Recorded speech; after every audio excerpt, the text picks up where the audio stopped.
And they're off and running. Sally Suburbanite takes the lead out of the gates, followed closely by Hanging Chad and Coded Karen. Then it's Millennial Mikey, Cakes of Carrot, and Flipper of Long Beach, along with the rest of the field. It's a tight race as they round the first turn. Millennial Mikey closes in when he sees the help wanted sign by the cash register. Oh, and Flipper is eaten by pterodactyls and forced to drop out of the race. Uh-oh, what's this? Looks like a tussle was broken out between the Karens near the backstretch after one of them saw some toilet paper clinging to a guy's pants. Oh, and here comes Sally and the rest of them. It's turning into a real shit show, folks. I wouldn't want to be down there. Don't let the Karens ruin your day. Just wipe with a towel and make your own hand sanitizer at home. It's easy. Here's how. Warning. The experiment shown in this video uses concentrated alcohols that are extremely flammable. Adequate fire safety protocols must be in place. Today we're going to be making 250 milliliters of a 75% by volume alcohol-based hand sanitizer, according to the World Health Organization's protocol. Alcohol is the active ingredient in these, and it can be either isopropyl or ethyl, which is also drinking alcohol. The important thing is the alcohol starting concentration has to be greater than the final concentration of the sanitizer solution. So if you are using booze, then it has to be at least 151 proof, or 75.5% alcohol. I'm using 99% isopropyl alcohol because it's what I happen to have on hand. If you use a different concentration, you'll have to adjust your alcohol to water ratios later. You're also going to need some hydrogen peroxide. This is used to sterilize any active spores that may have contaminated the ingredients. I'm using 34% hydrogen peroxide because that's what I have. You can use the 3% store variety, but again, you'll have to adjust your ratios. You'll also need some glycerin, which acts as a humectant. This helps prevent the alcohol from drying out your skin. I have anhydrous glycerin, and most of the store-bought varieties are at least 98%, the rest being water. The sanitizer solution needs to be diluted to the final volume and alcohol concentration with distilled water. The amount required depends on the starting concentration of the alcohol and hydrogen peroxide. I've included formulas for calculating the ratios as well as a link to a spreadsheet I created with the formulas in the video description below. These ingredients will make a liquid-phased hand sanitizer. The only problem with these is they have a tendency to drip off your hands and could damage your floors or carpets. This can be avoided by making a gel-phased sanitizer that sticks to your hands much better. And this is done by adding a gelling agent to the liquid phase. I'm going to use carbomer for the gelling agent, which is the trade name for polyacrylic acid. In order to form a gel, the acid needs to be neutralized with a base, and I'm using triethanolamine, which is a common pH adjuster used in household products. The recommended amount of carbomer is from 0.1 to 0.5% by weight. I used 0.4%.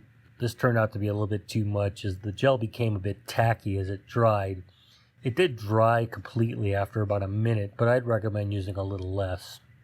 The amount of triethanolamine is 1% by weight.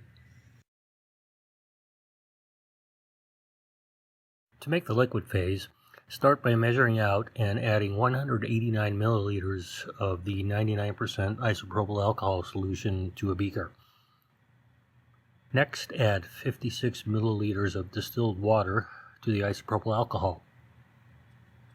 Then add 1 milliliter of the 34% hydrogen peroxide to the mixture. And to that, add 3.5 milliliters of anhydrous glycerin. One thing I didn't mention in the intro is that you can add a fragrance to the liquid phase to give it a scent. Any scent you do add only becomes noticeable after all the alcohol is evaporated from your hands, as its odor overpowers everything. This mixture then needs to be stirred thoroughly at a high speed until everything is in solution. You can tell it's done when you can no longer see the striations left by the glycerin and everything is uniformly clear. The liquid phase can be stored in spray bottles and spray applied to the hands, as this helps minimize the dripping.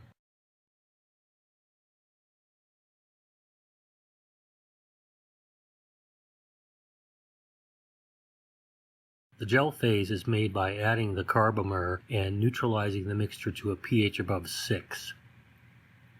Now the carbomer is a little hard to disperse unless you're using a homogenizer or a high-speed overhead stirrer. However, I found out it goes a lot faster if the particle size is very small when it's added. So I recommend adding the carbomer through a strainer or a sifter like I'm doing here. Add the carbomer in small batches and stir at the highest speed you can with the equipment available. Also, you should cover the beaker between additions to prevent evaporation of the alcohol. Once all the carbomer has been added and dispersed, the liquid should turn cloudy. There may be a few small undispersed globs of carbomer remaining, and this is okay because we're going to filter those out in the next step. Turn off the stirring and retrieve your stir bar. Then replace the full beaker with an empty one and place a strainer on top of that. Pour the liquid into the empty beaker through the strainer. This will trap any undispersed carbomer which could cause problems in the gelling stage. Then replace the stir bar and start stirring. And add 1 milliliter of triethanolamine dropwise. The liquid should gel within a few seconds. Here you can see the vortex disappear and the stir bar stall as the liquid gels.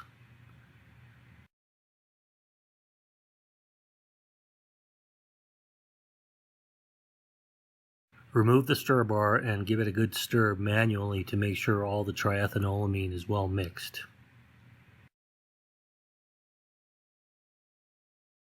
Here's what the gel phase looks like. There should be some small air bubbles trapped within the mixture.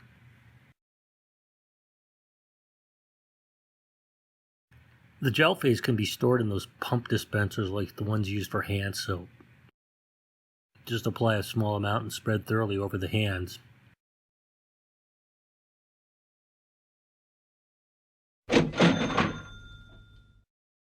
Give us money. I don't know. What else am I supposed to say? Just hit all the buttons.